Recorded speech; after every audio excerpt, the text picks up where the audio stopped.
ज्याला धरून ठेवतोस तोच तुझ्या मनाला सगळ्यात जास्त त्रास देतो.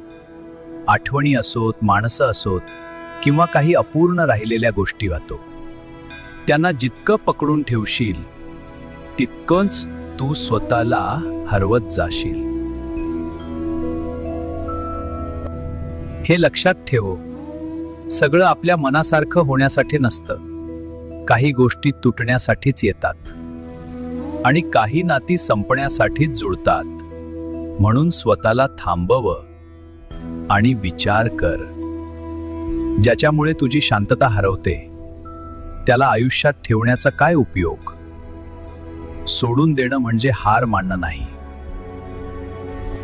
सोडून देणं म्हणजे स्वतःवर प्रेम करणं आहे. ज्यांनी तुझी कदर केली नाही त्यांच्यासाठी स्वतःला त्रास देणं थांबव. आणि जे निघून गेलं कधीच तुझ्यासाठी नव्हतं